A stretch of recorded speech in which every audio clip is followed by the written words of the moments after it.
बिस्मिल्लाहिर्रहमानिर्रहीम। मेरा नाम डॉक्टर फैसल है। आज की वीडियो में हम लोग बात करेंगे कि अगर आपको दुम वाली हड्डी में यानी कि कमर के निचले हिस्से में या रीढ़ की हड्डी का जो ये आखिरी वाला हिस्सा है ना, इसके अंदर अगर आपको दर्द होती है तो इसके क्या वजूहात हैं और इसको किस तरह से ठीक किया जा सकता है। अक्सर लोगों को दुम वाली हड्डी के अंदर दर्द होती है या दुम वाली हड्डी टूट जाती है अक्सर केसेस के अंदर, और कुछ लोगों की दुम वाली हड्डी इस तरह से टेढ़ी हो जाती है, या फिर कुछ लोगों को प्रेगनेंसी के अंदर जो दुम वाली हड्डी के अंदर दर्दें होती हैं।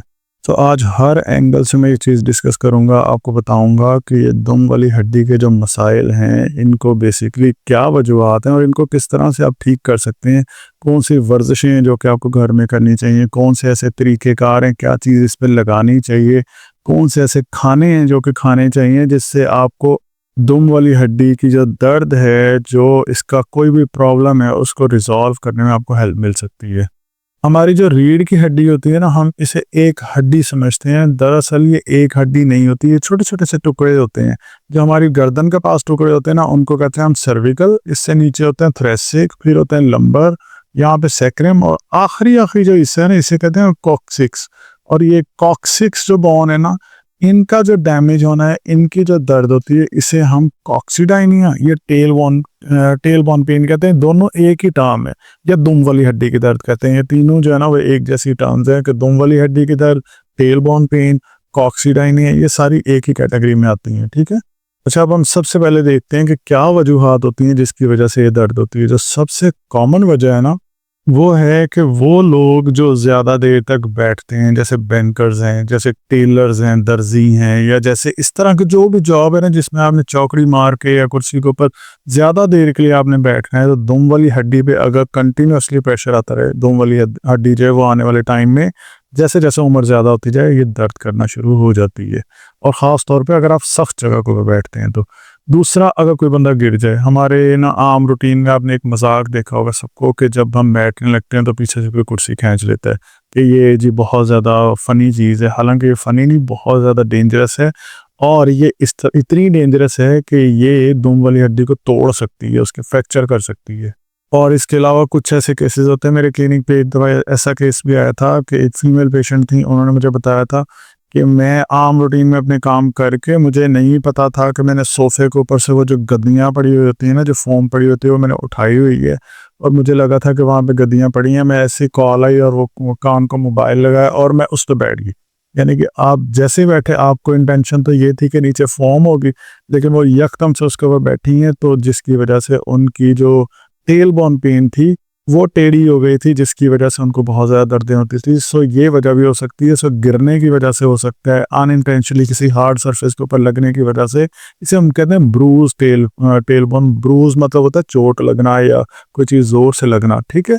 अच्छा, इसके अलावा प्रेगनेंसी के अंदर होता है। प्रेगनेंसी के अंदर ना, एक तो वैसे ही आम रूटीन में जो मेल पेल्विस होती है ना, जो हिप का साइज़ होता है बंदों में, वो कम होता है, फीमेल्स के अंदर ज़्यादा होता है।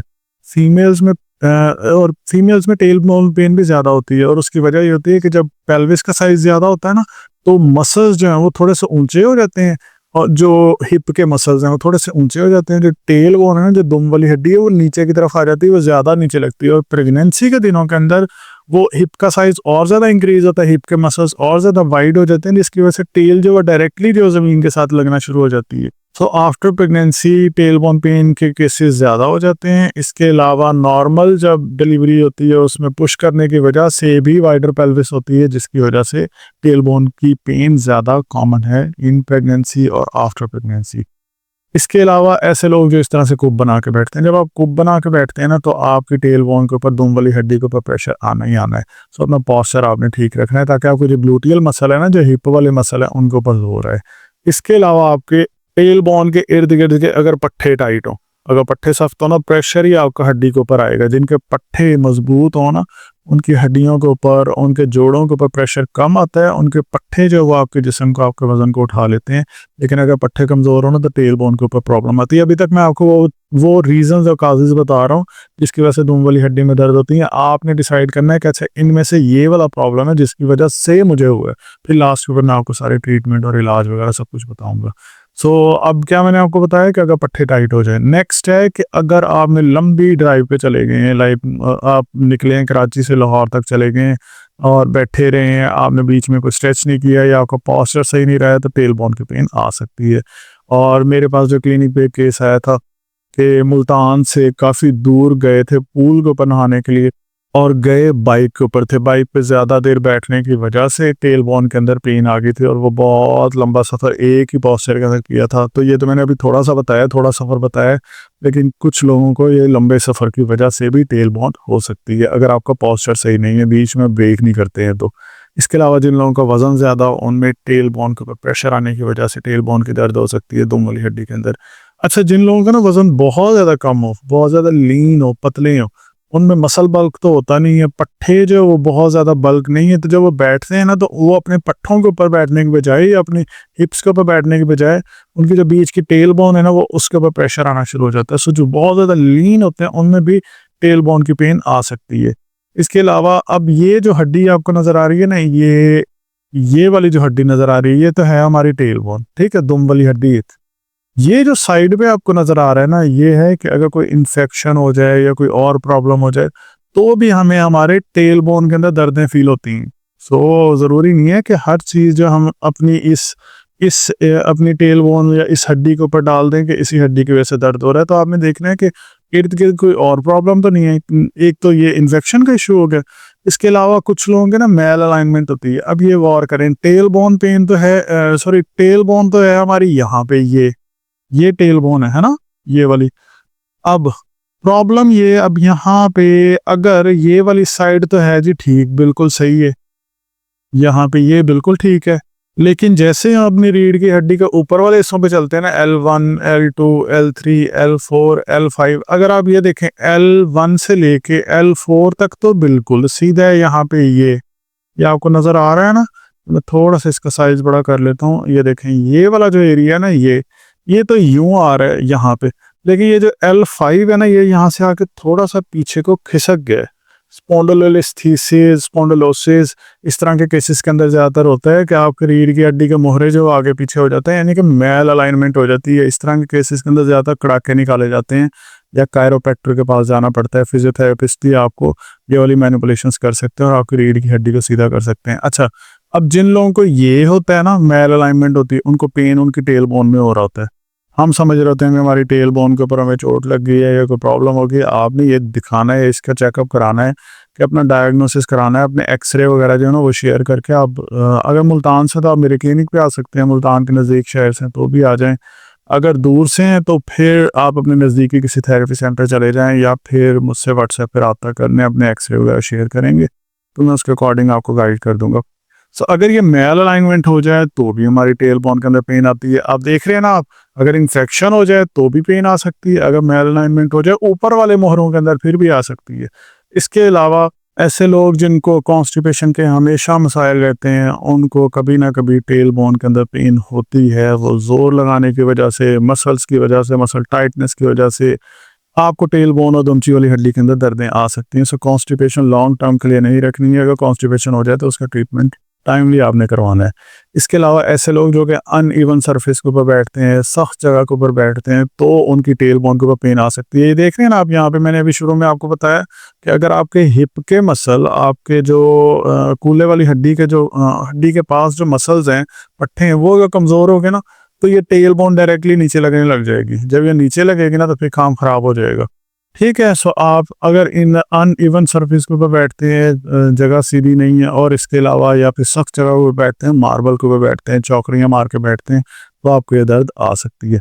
इसके अलावा ऐसे लोग जो सेडेंट्री लाइफस्टाइल रखते हैं, जो मूवमेंट नहीं करते, एक्सरसाइज नहीं करते हैं, मसल वीकनेस होती है उनको, तो उनके भी टेल बोन की दर्दें आ सकती हैं। और इसके अलावा कोई अगर पुरानी अगर कमर के अंदर दर्दें हों, जैसे कि डिस्क बल्ज है, डिस्क हर्निएशन है, उन केसेस के अंदर भी अगर वो जब डिस्क बल्ज का इलाज करा रहे होते हैं, उस इलाज के बाद या फिर नॉर्मल रूटीन के अंदर टेल बोन की पेन उनमें भी आ सकती है। क्योंकि अगर कोई पुरानी चोट हो तो वो आपको टेल बोन पेन जो काज कर सकती है। शुरू के दिनों में यानी 20-25 साल की उम्र के अंदर अगर आपको वो दर्द फील नहीं हुई, लेकिन आपको कभी आप गिरे थे, तो आपको 30 साल, 35 साल, 40 साल की उम्र में ये दर्दें आ सकती हैं। लेकिन मेरे पास जितने भी टेल बोन के केसेस आते हैं ना, ज़्यादातर वो यंग केसेस आते हैं, यंग एज के अंदर आते हैं, और वो ज़्यादातर या सख्त जगह पे बैठने से आते हैं, या गिरने से आते हैं, या चोट लगने की वजह से आते हैं। मैंने आपको बताए हैं जनरली सारे के सारे वो पॉइंट्स जिसकी वजह से आपको टेलबोन में दर्दें आ सकती हैं। अब आपने ये देखना है कि इन सारी दर्दों में से आपकी दर्द किस वजह से, आपने कमेंट्स में बताना है कि मुझे इस वजह से ये दर्द है। अब हम बात करते हैं इलाज की, कि हमारे अगर ये टेलबोन में दर्द हो गया, हम इसको ठीक किस तरह से कर सकते हैं। अच्छा, इस दुम वाली हड्डी की दर्द को ठीक करने का जो सबसे पहला तरीका है ना, वो है प्रोटेक्शन। एहतियात करनी है। एहतियात कैसे करेंगे? हम ना इस तरह का कोई पिलो ले लेंगे जो जिसे हम कॉक्सीजियल पिलो कहते हैं, टेलबोन पिलो कहते हैं, इस तरह का। अब अगर हम यहाँ इस तरह के पिलो के ऊपर बैठे हैं, ऐसी सरफेस के ऊपर बैठे हैं, तो हमारी हड्डी डायरेक्टली नीचे लग रही है। तो ये इस तरह के मार्केट के अंदर जो ना वो पिलो आपको मिल जाएंगे। तो आप ना ये देखें, यहाँ पे इस जगह के ऊपर आके होल है, यहाँ पे सुराख है, और ये इधर जाके यहाँ पे लग रहा है। तो आप जो है ना इस तरह का पिलो लेंगे और इसके ऊपर बैठेंगे, ताकि आपकी जो टेल बोन है ना, इसके ऊपर प्रेशर आना कम हो जाए। पहली चीज़ तो है कि हमने प्रोटेक्शन करनी है, ठीक है। नंबर 2, अगर तो आपका प्रॉब्लम है ना बहुत ज़्यादा पुराना, फिर आपने इस पे करनी है गर्म टकोर। लेकिन अगर आपका प्रॉब्लम ऐसा है कि मैं अभी 2 दिन पहले गिर गया था, तो मुझे फिर अपनी टेल बोन के अंदर दर्द हो रही, तो आपने इस पे ठंडी टकोर करनी है। सो अगर पुराना है तो गर्म टकोर करनी है, अगर आपको नया नया मसला है तो ठंडी टकोर करनी है। अब ना यहाँ पे एक एक छोटी सी बात है जो कि टेक्निकल है, जो कि समझने की ज़रूरत है। फ़र्ज़ करें कि मुझे मेरी दुम वाली हड्डी के अंदर दर्द है 2 साल से, ठीक है। अब ये पुराना है ना, तो मुझे ठंडी टकोर करनी चाहिए, गर्म टकोर करनी चाहिए? डेफिनेटली मुझे गर्म टकोर करनी चाहिए। लेकिन जो चीज़ अहम है, इसको गौर से सुनिएगा। मुझे मेरी टेल बोन में या दुम वाली हड्डी में दर्द है पिछले 2 साल से, ठीक है। लेकिन वो एक ही रफ्तार के साथ है, एक ही शिद्दत के साथ है। आज सुबह से पता नहीं क्या हुआ है, मैंने कोई सोफ़ा खींचा है, या मैं किसी जगह पे बैठा रहा हूँ, या अपनी कोई चेयर के ऊपर ज़्यादा देर बैठा रहा हूँ, या पता नहीं क्या हुआ है, आज सुबह से मुझे दर्द ज़्यादा है, या पिछले 3 दिन से दर्द ज़्यादा है। ये जो दर्द बढ़ा है या ज़्यादा हुआ है, ये है नया दर्द। आपको मान लिया कि जो टेलबोन या दुम वाली हड्डी का मसला था, ये 2 साल पुराना है, लेकिन अब इसका मतलब ये तो नहीं है कि अब कभी ज़िंदगी में कोई चोट ही नहीं लगनी। सो उसी टेलबोन पेन के ऊपर या टेलबोन के ऊपर, दुम वाली हड्डी के ऊपर कोई और नया प्रेशर आ जाए, जिसकी वजह से दर्द आपका अब बढ़ा है, इसका मतलब है कि वो दर्द अब नया है। ये जो नया दर्द है, अब इस पे आपने क्या करना है? अब आपने इस पे गर्म टकोर नहीं करनी, अब आपने इस पे ठंडी टकोर करनी है। अब इसके लिए करना ये है कि आपने मार्केट से अच्छे से आइस पैक खरीद लेने हैं, और उन आइस पैक को, अच्छा मैं कोशिश करूँगा, ये जो मैं टेलबोन पिलो की बात कर रहा हूँ या आइस पैक की बात कर रहा हूँ, मैं इसके साथ ना कोई लिंक्स वगैरह ऑनलाइन ढूंढ के लगा दूंगा, जहाँ से आप लोग ख़रीद सकते हैं। अगर आप लोग चाहें तो मार्केट से कहीं पे ख़रीद लें। ये जो मैं लिंक्स भी ऐड करूँगा, इनसे मेरा कोई लेना देना नहीं है, बट आपकी आसानी के लिए मैं कुछ ऐड कर दूँगा। तो अगर आप लोगों को वो लगे कि वहाँ से डिलीवर नहीं हो सकता, तो फिर वहाँ से तस्वीरें ले लें और कहीं और जाके ख़रीद लें। तो इनकी कोई कंपनीज़ नहीं होती हैं, बस चीज़ें ये चेक करनी है कि ऊपर वाले जो कपड़े हैं, रैगज़ीन है, ये अच्छी होनी चाहिए, सिलाई अच्छी होनी चाहिए, बीच की जेल जो है वो बाहर नहीं आ जानी चाहिए, ठीक है। अगर पुराना मसला है, गर्म टकोर, ठंडा मसला है, सॉरी, अगर नया मसला है तो ठंडी टकोर, ठीक है। ये 2 चीज़ें आपने नोट डाउन कर लेनी है। अब इसके अलावा जब भी आपने वर्क पे जाना है, काम पे जाना है, ये कुप बनाने वाली आदत आपने ख़त्म करनी है, ताकि हमारी टेल बोन डायरेक्टली नीचे ना लगे। तो इस पोजीशन में बैठना है ताकि हमारे हिप वाले मसल्स जो है नीचे लगे, टेल बोन थोड़ी सी ऊपर हवा में होनी चाहिए। इसके अलावा अच्छा, दूसरा, अगर पेन बहुत ज़्यादा होगी तो आप इस तरह जब भी अपने काम पे जाएंगे तो वहाँ पे वो पिलो रखेंगे, जो आपका टेल बोन वाला पिलो है, कुशन रखेंगे, आपने लाजमी रखना है। इसके अलावा अगर आपके ना ज़्यादा बैठने वाली जॉब है, लाइक आप बैंकर हैं या शॉपकीपर हैं, दुकानदार हैं, तो आपने ना सारा दिन बैठे नहीं रहना। आधे घंटे, 15 मिनट, 20 मिनट बाद इस तरह से खड़े होकर थोड़ी सी देर के लिए काम करना है। तो बीच में स्टैंडिंग ब्रेक्स देने बड़ी ज़रूरी हैं।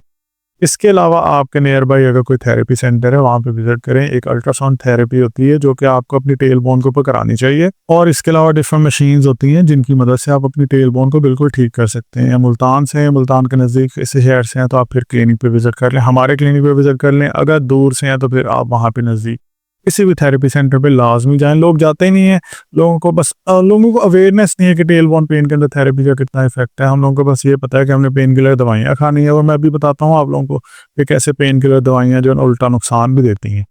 अच्छा, अब ना आपने ये कोल्ड बात लेने हैं, नया मसला है ना, टब भरें पानी का, ठंडे पानी का, उसमें बैठ जाएँ। अपनी टेल बोन को ना ठंडी टकोर दें पानी के साथ। अच्छा, अगर है पुराना मसला तो गर्म पानी से भरें और उसमें बैठ जाएँ। अब पुराने और नए में मैं पहले बड़ी डिटेल में बता चुका हूँ। आई होप सो कि आप लोगों को समझ आ गई होगी। अच्छा, अगर आपको बहुत ज़्यादा शदीद दर्द हो ना, तो ये जो मैं आपको बता रहा हूँ ठंडी टकोर, गरम टकोर, अल्ट्रासाउंड थेरेपी और ये चीज़ें, अगर बहुत ज़्यादा पेन है ना, तो फिर कोई भी पेन किलर जेल ले लें आप और उससे मालिश करें। वो आप डेक्लोन ले सकते हैं, फास्टम ले सकते हैं और वोल्ट्राल ले सकते हैं। डिक्लोफेनेक सोडियम फार्मूला के अंदर आप कोई भी किसी भी कंपनी की लें और इससे मालिश कर सकते हैं। दर्द में आपको काफ़ी हद तक इससे कमी हो जाएगी। अगर यही पेन किलर जेल आप इस अल्ट्रासाउंड के नीचे लगवा के फिर आप टेल बोन पे लगवाएंगे ना, आपको बहुत ज़्यादा फ़ायदा होगा। और इस चीज़ को कहते हैं फोनोफरेसिस। ऑनलाइन गूगल पे आपने सर्च करना है फोनोफरेसिस फॉर लो बैक पेन या फिर टेल बोन पेन। आप देखेंगे दुनिया में कितना ज़्यादा कॉमन है, पाकिस्तान में तो लोगों को आइडिया ही नहीं है इसके बारे में।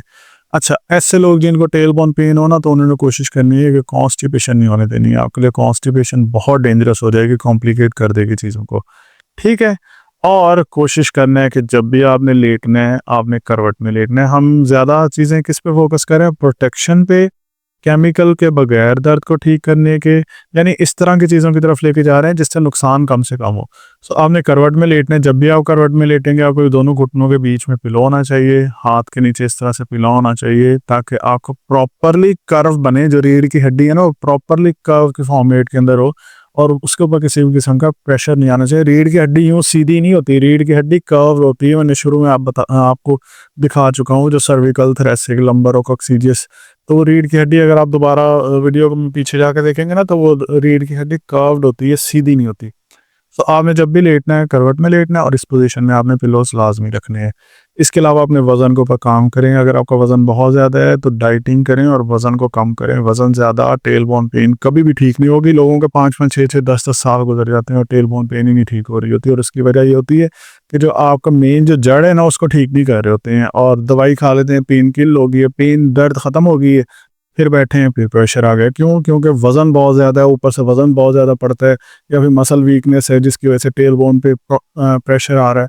तो अपनी जड़ को ठीक करें ताकि आपका मसला पक्की तरह से और बिल्कुल सही से रूट से, जड़ से ठीक हो सके। अच्छा, इसके अलावा ये तो वो सारी चीज़ें हो गई कि हमने अपनी दर्द को कैसे मैनेज करना है और किस तरह से आप बिना साइड इफ़ेक्ट के उसको मैनेज कर सकते हैं। दूसरा ऑप्शन है हमारे पास खाने, ग़िज़ा। ऐसी ग़िज़ा खाएँ जिससे आपकी हड्डी, यहाँ पे जो टेल बोन वाली हड्डी है, इसकी इम्प्रूवमेंट हो और इसके अलावा जो इर्द-गिर्द के जो पट्टे हैं वो ज़्यादा इम्प्रूव हों। अच्छा, अब मैंने हड्डी की बात की। हड्डी के लिए हमारे आम रूटीन में अगर मैं किसी से पूछूँ कि हड्डी की सेहत के लिए क्या ज़रूरी है, क्या हमें खाना चाहिए? सबसे पहले सारे ये कहेंगे कैल्शियम। कैल्शियम के लिए क्या करेंगे? हम दवाइयाँ खाएँगे। बिल्कुल भी नहीं। दवाइयाँ नहीं, आपने वो वाले खाने खाने जिनमें कैल्शियम ज़्यादा होता है। किसमें कैल्शियम ज़्यादा होता है? जैसे दूध है, दही है, हरे पत्ते वाली सब्ज़ी है, सैलेड है। इस तरह की चीज़ें आपने अपने खानों के अंदर ऐड करनी है। विटामिन डी वाले खाने लेने हैं। सूरज की रोशनी में बैठना है। सर्दियों के मौसम के अंदर ठंडी धूप जो होती है वो बहुत अच्छी होती है हड्डियों के लिए। तो आपने विटामिन डी इनटेक जो ज़्यादा करना है। अंडों के अंदर आपको मिल सकता है, मछलियों में मिल सकता है। ओमेगा 3 फैटी एसिड जो है वो आपको बहुत अच्छा फ़ायदा देगा। और आपने जो हमारे पास होते हैं ना सनफ्लावर सीड्स, उनका इस्तेमाल करना है। जो सूरजमुखी के बीज होते हैं, मछली के अंदर भी आपको ओमेगा 3 फैटी एसिड मिल सकता है, मूंगफली में मिल सकता है और आपको जो बादाम है इनके अंदर भी मिल सकता है। इसके अलावा आपको ना, मैं शुरू में एक चीज़ बता रहा था कि आप दवाइयाँ जो खा रहे होते हैं, अब ये क्या लिखा हुआ है? एनसेड। आपको एक मैं बात बताऊँ, आपकी अगर टेल बोन में पेन है ना, आपको अगर किसी ने भी कोई भी दवाइयाँ दी हैं, उन दवाइयों की एक ना ब्रॉड कैटेगरी होती है। मेरी बात को गौर से समझना है। आपको अपनी दवाइयों के बारे में ना सारे सवाल क्लियर हो जाएंगे। देखें, अगर मुझे फ़र्ज़ करें बुखार है तो मैं क्या खाऊंगा? मैं खा लूँगा जी ऑगमेंटल ले लूँगा, फलां मेडिसिन और इस तरह की एमॉक्सिसिलिन ले लूँगा, पेनिसिलिन ले लूँगा, डिफरेंट कैटेगरीज़ के अंदर। अब ये जो सारी दवाइयाँ होती हैं ना, ये एक छतरी के नीचे होती हैं जिसे हम कहते हैं एंटीबायोटिक। ऐसे अब जो होती हैं ना, जो दर्द वाली दवाइयाँ होती हैं, इनकी भी एक छतरी होती है, उन्हें कहते हैं एनसिड्स। इसके अलावा कुछ और दवाइयाँ होती हैं, सेडेटिव, हिप्नोटिक्स, ट्रामाडोल, टोराडोल वगैरह, वो बहुत ही शदीद होती हैं। अगर आप वो ले रहे हैं ना, तो फिर आप बस पाकिस्तान में और प्रॉब्लम हमारे यहाँ पे ये है ना कि हम थेरेपी की तरफ बहुत ही लेट जाते हैं। लेकिन अभी समझे, अब जो इसमें दर्द वाली गोलियों में जो टॉप पे होती है ना, वो होती है एनसिड। एनसेड में ना डिफरेंट आगे जो वो कैटेगरीज आ जाती हैं, जैसे बरोफिन है, आइबोप्रोफिन है, इतनी सारी टाइप्स हैं। अब ये जो एनसेड है, एनसेड लव्स का मतलब होता है non steroidal anti inflammatory drugs. ये देखें थे, एन का मतलब नॉन है, स्टेरॉइडल है, एंटी इंफ्लेमेटरी ड्रग्स। ये आप सारे ले रहे हैं, बरोफिन का सिरप ले लें, आइबोप्रोफिन ले लें, फ्लबरीप्रोफिन ले लें, ये जितनी भी होती है ना, ये सारी एनसेड्स के अंदर आती है, नाप्रोक्सिन वगैरह। ये वो आप ये फार्मूलाज मैं बता रहा हूँ आपको, कंपनीज तो इतनी इतनी ज़्यादा है ना जिसकी कोई हद नहीं है। अब देखें, ये मोटी कैटेगरी है। अब ये चीज़ बड़ी इंपॉर्टेंट है, जो मैं आगे आपको इलाज बताने लगा हूँ उससे बहुत ज़्यादा लिंक है। अब ये क्या है, non steroidal anti inflammatory drugs. Anti inflammatory drugs यानी कि इन्फ्लेमेशन या सोजिश को ख़त्म करने वाली दवाइयाँ। आप ना इस ड्रग, अच्छा जो लोग दवाइयाँ ले रहे हैं ना वो लेते रहेंगे, ये ना हो कि वो दवाइयाँ छोड़ रहे हैं। अच्छा ये ना हम यहाँ से ड्रग लव्स को ख़त्म कर देते हैं और यहाँ पे हम ऐड कर देते हैं डाइट। क्या मतलब, वो डाइट जो कि एंटी इन्फ्लेमेटरी हो, हम वो वाले खानों के ऊपर ज़्यादा फोकस करेंगे जो कि हमारी इन्फ्लेमेशन को कम कर दे। यानी कि जो हमारी पेन किलर दवाइयाँ हैं ना, उनका काम हम अपने खानों से लेंगे। अब वो कैसे ले सकते हैं, आपने ऐसे खाने खाने हैं जो कि एंटी इन्फ्लेमेटरी हों, और वो वाले खाने ख़त्म करने हैं जो कि इन्फ्लेमेशन बढ़ाते हैं। इन्फ्लेमेटरी फूड ये ख़त्म हो जाएंगी, ये आपने अपने खानों में ऐड करनी है। जैसे कि बेरीज़ हैं, एवोकाडो है, टर्मरिक है, जैसे हल्दी है, मशरूम्स हैं, फैटी फिश है, डार्क ग्रीन लीफी वेजिटेबल्स हैं, डार्क चॉकलेट है, अनियन है, गार्लिक है। अच्छा ये जो है ना डार्क ग्रीन वेजिटेबल या जो फिश है या मीट है, इसमें ना थोड़ा सा ध्यान करना है कि जिनको यूरिक एसिड है ना, ये चीज़ें यूरिक एसिड बढ़ा देती हैं। तो असल में ना एक वीडियो के अंदर सारी आवाम को इस तरह से एड्रेस करना तो वो बहुत मुश्किल होता है, लेकिन ये एहतियात आपने खुद करनी है कि साइड पर अगर थायराइड का मसला है, किडनी का मसला है, या ब्लड प्रेशर का मसला है, या फिर आपको यूरिक एसिड का मसला है, तो ये एहतियात आपने खुद करनी है। मैं आपको जनरली बता रहा हूँ कि अगर आपको इन्फ्लेमेशन है, यानी कि आपको पेन किलर है, तो आपने एंटी इन्फ्लेमेटरी खाने खाने हैं और इन्फ्लेमेशन बढ़ाने वाले खाने ख़त्म कर देने। अब इन्फ्लेमेशन कौन से खाने बढ़ाते हैं, जैसे चीनी है और ये कोल्ड ड्रिंक्स हैं, पिज़्ज़ा है, बर्गर है, इन चीज़ों को अवॉइड करना है। तो जितना हो सके इन्हें अवॉइड करें और आप जो है ना वो एंटी इन्फ्लेमेटरी खानों की तरफ आएँ। तो एंटी इन्फ्लेमेटरी ड्रग्स अगर आप ले रहे हैं, आपकी दर्द कम होती है, साथ में प्लीज़ एंटी इन्फ्लेमेटरी खाने भी ऐड करें। आपको अगर इन्हीं से फ़र्क पड़ने लग जाए तो फिर क्यों हम इसकी तरफ जाएँ। आपको पता है एनसेड का सबसे बड़ा नुकसान स्टोमक की तबाही करना है, यानी कि मैदे को ख़राब करना है। फिर साथ में हमें ट्राइज़ेक, ओमेप्राज़ोल इस तरह की दवाइयाँ लेनी पड़ती हैं कि अब हम अपने मैदे के लिए जो वो उसको ठीक करना शुरू हो जाते हैं। क्यों? क्योंकि ये जो एनसेड्स होते हैं ना, इनकी पीएच और मैदे की पीएच डिफरेंट होती है। वो फिर मेडिकल वाली बातें शुरू हो जाएंगी, थोड़ी मुश्किल बातें वो छोड़ें। आप एंटी इन्फ्लेमेटरी खानों की तरफ आएंगे ज़्यादा से ज़्यादा। अच्छा जो है ना फ्लैक्स सीड्स, अलसी के जो बीज है, वो भी बहुत अच्छे एंटी इन्फ्लेमेटरी होते हैं। उनको पीस के आपने इस्तेमाल करना है, सैलेड पे छिड़क लें, या जो दही है उसके ऊपर छिड़क के दही को खा लें, उससे कैल्शियम भी मिलेगा और उससे आपको एंटी इन्फ्लेमेटरी कंपाउंड भी मिलेंगे जो कि आपके जिस्म को बहुत ज़्यादा फ़ायदा देंगे। ये भी बहुत अच्छे आपको एंटी इन्फ्लेमेटरी कंपाउंड दे सकते हैं, जैसे अदरक है या लहसुन है। लहसुन में लाइसिन होता है जो कि आपको बहुत ज़्यादा फ़ायदा देगा। इसके अलावा कोलेजन रिच आपने प्रोडक्ट्स खानी है, ये आपकी हड्डियों की सेहत के लिए बहुत अच्छी होती हैं। इसमें फ़िश में मिलेगा, आपको बेरीज़ में मिलेगा, आपको स्ट्रॉबेरीज़ में मिलेगा, चेरीज़ में मिलेगा। विटामिन सी वो वाले खाने हैं जिसमें एंटीऑक्सीडेंट्स होते हैं, जैसे आपके पास माल्टे हैं, एवोकाडो है, लीमू है, ब्रोकली है, इन खानों को आपने ऐड करना। बनाना के अंदर भी आपको विटामिन सी मिलता है। प्रोटीन इंटेक ज़्यादा करना है, या उन्होंने इंटेक ज़्यादा करना है जो बहुत ज़्यादा लीन है, मसल हेल्थ आपके अच्छे नहीं है, पट्टे आपके कमज़ोर रहते हैं। पट्टे बनेंगे तो ग्लूटियल भी बनेंगे, आपकी हिप्स के साइज़ जो वो थोड़ा सा इस तरह का होगा कि आपकी जो हड्डी है ना, टेल बोन पेन, वो ऊंची हो जाएगी और आप अपने पट्ठों में बैठने लगेंगे। जिनके पट्टे कमज़ोर होते हैं ना, पट्टे ऊपर हो जाते हैं और हड्डी नीचे आ जाती है, जिसकी वजह से टेल बोन पे प्रेशर आता है। सो प्रोटीन इंटेक ज़्यादा करना है। प्रोटीन होता है जैसे गोश्त है, जैसे अंडे हैं, दालें हैं इनके अंदर। लेकिन यूरिक एसिड वालों के लिए ये बिल्कुल भी रिकमेंडेड नहीं है। अगर यूरिक एसिड ज़्यादा है तो आपने इन खानों में एहतियात करनी है। पालक, टमाटर, दाल, गोश्त, मछली, मुर्गी, अंडा, इन खानों को बहुत कम लेना है। लेकिन अगर लेना भी पड़े तो साथ में पानी ज़्यादा से ज़्यादा पीना, ताकि अगर यूरिक एसिड बने भी सही तो जिस्म से बाहर निकल जाए। ये ना हो कि अपना यूरिक एसिड आपने बढ़ा लेना है, ठीक है। इसके अलावा आपने मैग्नीशियम, आयरन वाली चीज़ें लेनी है। मैग्नीशियम आपको मिलेगा सबसे, और आयरन जो है ना, ये जो आपको हरे हरे से छोटे छोटे से नज़र आ रहे हैं ना यहाँ पे, ये हैं पम्पकिन सीड्स। कद्दू के बीज, इनको आपने इस्तेमाल करना है और भून के इस्तेमाल करना है, और एक दिन में 1 चम्मच से ज़्यादा इस्तेमाल नहीं करना है। डार्क चॉकलेट के अंदर भी आपको मैग्नीशियम मिल सकती है, बट ये सबसे आसान है कि आप जो है ना पम्पकिन सीड्स का इस्तेमाल शुरू कर दें। ये आपको पट्ठों की हेल्थ के लिए बहुत ज़बरदस्त है। इसके अलावा आपने फाइबर इंटेक ज़्यादा करना है। फाइबर इंटेक से आपकी दुम वाली हड्डी पे कुछ नहीं होने वाला, लेकिन कॉन्स्टिपेशन ठीक हो जाएगी। आपकी भी कॉन्स्टिपेशन नहीं होगी। कॉन्स्टिपेशन अगर होगी ना तो फिर काम खराब हो जाएगा, फिर जो है ना वो दुम वाली हड्डी की दर्दें बढ़ जाएंगी।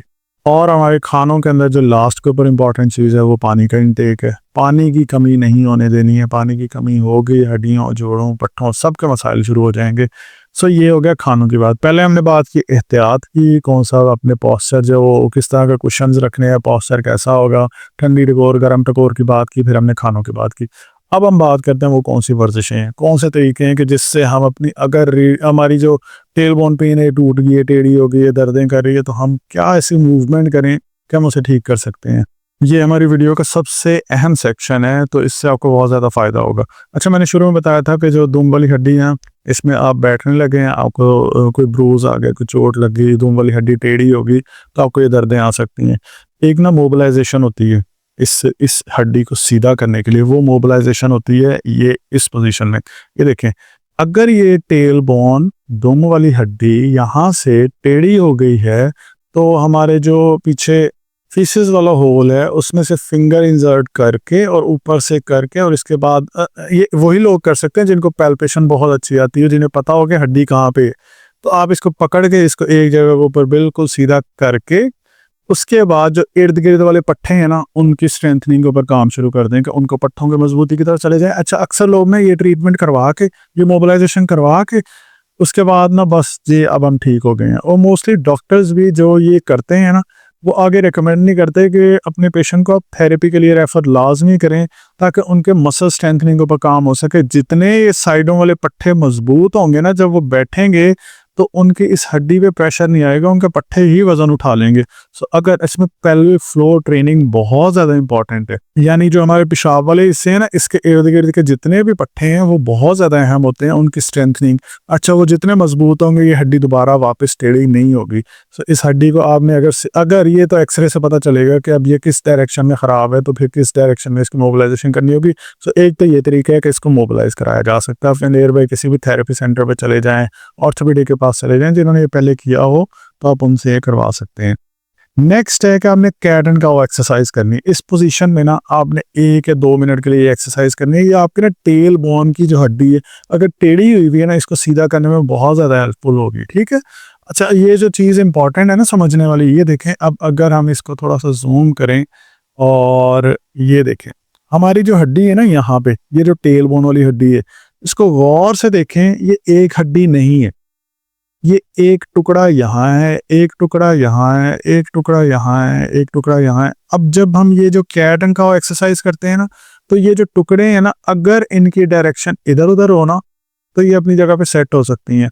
अच्छा, अब इसमें आप एक्सपेक्ट करेंगे ना कि मैं अभी जाके ये एक्सरसाइज करूंगा, ये करूंगी तो ये वापस आ जाएगी। ऐसे नहीं होगा। आपको कुछ दिन रेगुलर बेसिस के ऊपर करना पड़ेगा। हर 2 से 3 घंटे बाद आप 1 या 2 मिनट के लिए लाजमी एक्सरसाइज करें।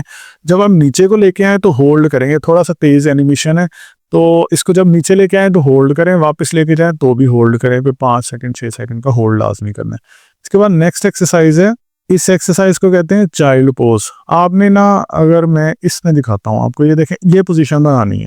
इसमें भी आपके ना स्ट्रेच आएगा ना, तो आपके ये जो साइड वाले पट्टे हैं ना, ये ऐसे खींचेंगे तो आपकी टेल बोन वापस सीधी हो सकती है। सो इस चाइल्ड पोज के अंदर भी 10 सेकंड के लिए पोजीशन बनानी है, फिर उसके बाद वापस आना है, रेस्ट करना है, फिर 10 सेकंड के लिए पोजीशन बनानी है। 6 से 7 दफ़ा 8 दफ़ा ये वाली वर्जिश करें, और 2 से 3 घंटे के बाद कुछ दिनों के अंदर आपको काफ़ी फ़र्क फील होगा। इसके बाद ना हम करेंगे ये वाली वर्जिश। हम इस तरह से इकट्ठे करके टांग को, उधर से टांग उठा के इधर रखेंगे और हल्का सा ऊपर की तरफ ले आएंगे और यहाँ पे होल्ड करेंगे। 10 सेकंड के लिए रोक के रखेंगे। इसी तरह से आपने अपनी टांग को दूसरी साइड पे भी करना है। पहले 10 सेकंड के लिए होल्ड किया, फिर रेस्ट किया, फिर अपोजिट साइड के ऊपर भी करेंगे। ये आपने दोनों साइडों के ऊपर रिपीट करना है, तकरीबन 6 दफ़ा, 7 दफ़ा, 8 दफ़ा ये वाली वर्जिश भी करनी है। ये भी आपकी टेल बोन के लिए बेहतरीन वर्जिश है, इसके भी काफ़ी ज़्यादा आपको फ़ायदा होगा। नेक्स्ट एक्सरसाइज है जिसमें ना हम यही वाली वर्जिश करेंगे लेकिन थोड़ी सी बढ़ाएंगे। इस पोजीशन में पाँव रख के आप नोट करें, मैंने घुटने पे पाँव नहीं रखा, नीचे की तरफ रखा है, हाथ बीच में से गुजारे हैं टीबिया के ऊपर, यानी कि अपने जो घुटने के नीचे वाली जो हड्डी है उस पर रख के ऊपर की तरफ लेके आए, 10 सेकंड के लिए होल्ड करें, 6 से 7 दफ़ा ये वाली वर्जिश आपने करनी है। नेक्स्ट एक्सरसाइज हो गई कि जिसके अंदर ना अक्सर लोग हैं जिनके ना पेट बहुत ज़्यादा बड़ा हुआ हो, तो वो घुटने के नीचे हाथ नहीं रख सकते, तो आपने ये घुटने के पीछे हाथ रख लेना है। यही वर्जिश, सेम वर्जिश है, पीछे रख के ऊपर की तरफ लेके आए, 10 सेकंड के लिए होल्ड करें, 6 से 7 दफ़ा ये वाली वर्जिश भी करनी है आपने। अगर आपको समझ नहीं लगी है तो एक दफ़ा अच्छे से आप देख लें कि टांग को उठा के दूसरी टांग पे रखा है, फिर यहाँ बीच में से हाथ गुजारा है और आप ऊपर की तरफ ला सकते हैं। अच्छा, अगर ये मुश्किल हो रही है ना, किसी की हेल्प ले लें। जहाँ पे आप हाथ रख रहे हैं वहाँ पे ये लाइक यहाँ पे अभी देखिएगा, 1 मिनट, अगर हम यहाँ से हाथ रख रहे हैं, जहाँ पे रख रहे हैं ना, यहाँ पे किसी को कहें कि यार यहाँ से ना ऊपर की तरफ जोर दे दें, तो आपको इस साइड पे खिंचाव आएगा, इधर आएगा। जब आप दूसरी टांग रखेंगे तो आपको दूसरी तरफ खिंचाव आएगा, ठीक है। सो ये वाली खिंचाव वाली वर्जिशें करनी है, 10 सेकंड होल्ड करके 6 से 7 दफ़ा ये वर्जिश करें। अच्छा, नेक्स्ट हो गई हमारी William flexion, knee to chest इसको कहते हैं।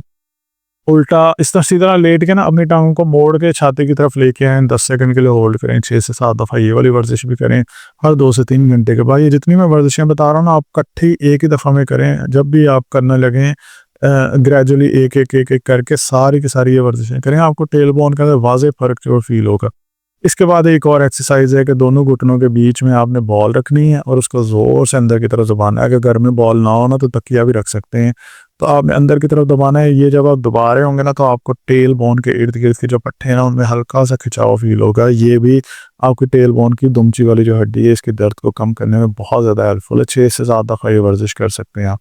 इसके बाद इस वर्जिश का आपने उल्टा करना है कि इस तरह के रबड़ बैंड आपने ले लेना है, जो कि आप अपने घुटनों के इर्द गिर्द इस तरह से लगा के अपनी टांग को बाहर की तरफ खोलने की कोशिश करेंगे। ये भी आपके टेल बोन वाले पट्टे, आपके पेल्विक फ्लोर वाले जो पट्टे हैं, पेशाब वाली जगह के इर्द गिर्द से जो पट्टे हैं, उनके ऊपर बहुत अच्छे से स्ट्रेंथ ट्रेनिंग कराएगा, जो कि आपके टेल बोन का इन रिटर्न पेन कम करने में बहुत ज़्यादा हेल्पफुल होगा। सो ये सब था कि दुम वाली हड्डी क्यों होती है, दुम वाली हड्डी की जो दर्द है क्यों होती है, क्या वजूहत होती हैं, सारी वजूहत को मैंने डिटेल में कवर किया है। इसके प्रोटेक्शन के लिए, इसके एहतियात के लिए आपने क्या करना है, फिर इसमें क्या क्या आपने खाने हैं, फिर आपने कौन कौन सी वर्जिशें करनी है, कौन कौन सी पोजीशंस बनानी है कि आप इसको परमानेंटली ठीक कर सकते हैं। कुछ ऐसे केसेस होते हैं जिसमें ये मुकम्मल टूट जाए ना, तो उसमें एक ऑपरेट होता है जिसे कॉक्सीडिक्टमी कहते हैं, कि कॉक्सीजल बोन को काट के साइड पे कर देते हैं कि ये ना होगी जब हम बैठेंगे तो फिर जब प्रेशर भी नहीं आएगा। लेकिन वो रेयर केसेस के अंदर होता है, बट होता है वो भी, यानी सर्जरीज होती हैं। सो अगर आपको उस तरह से टूट गई है, बट वो तो आपके अब एक्सरे को देख के पता चलेगा। बाकी अगर मुल्तान से हैं तो फिर क्लिनिक पे आ जाएं, मुल्तान के अलावा किसी शहर से अपने किसी भी नज़दीकी थेरेपी सेंटर पे जाएं, इसकी अल्ट्रासाउंड थेरेपी करवाएं, आपको काफ़ी ज़्यादा फ़ायदा होगा। कुछ दिन लग जाते हैं बट ये मसला ठीक हो जाता है। और बड़े लोग ऐसे हैं जिन्होंने सालों गुजार दिए हैं इसका टारगेटेड ट्रीटमेंट नहीं कराया, एनसिड पेन किलर में और सेडेटिव हिप्नोटिक यानी ट्रामाडोल, टोराडोल, इस तरह की दवाइयों में टीके इंजेक्शंस में लगे रहते हैं। आपकी जो टेल बोन है वो टेढ़ी हुई हुई है, टीका लगा लिया, उससे क्या आपकी टेल बोन सीधी होगी, रीढ़ की हड्डी सीधी होगी? कभी भी नहीं। जब आप, ये मैकेनिकल प्रॉब्लम है, मैकेनिकल तरीके से इसको ठीक करना है आपने। सो जितना हो सकता था मैंने डिटेल में बताया। कोई चीज़ अगर पॉइंट मिस हो गया आप लोग कमेंट्स में बताएं। आपको अगर ये मसला था, आपने इसको किस तरह से ठीक कराया, लाजमी नीचे बताना है। और अगर आप इतने सारे ट्रीटमेंट करा चुके हैं तो नीचे कमेंट्स में बताएं, ताकि लोगों को पता चले कि वो फजूल उन ट्रीटमेंट्स की तरफ ना जाए। जैसे मेरा पर्पज़ है इस वीडियो की मदद से आप लोगों को अवेयरनेस देना, तो आप लोगों ने जो जो भी एक्सपीरियंस किया है, जो जो भी आपका तजर्बा हुआ है, वो नीचे कमेंट्स में शेयर करें, ताकि लोगों को आप भी अवेयरनेस दे सकें।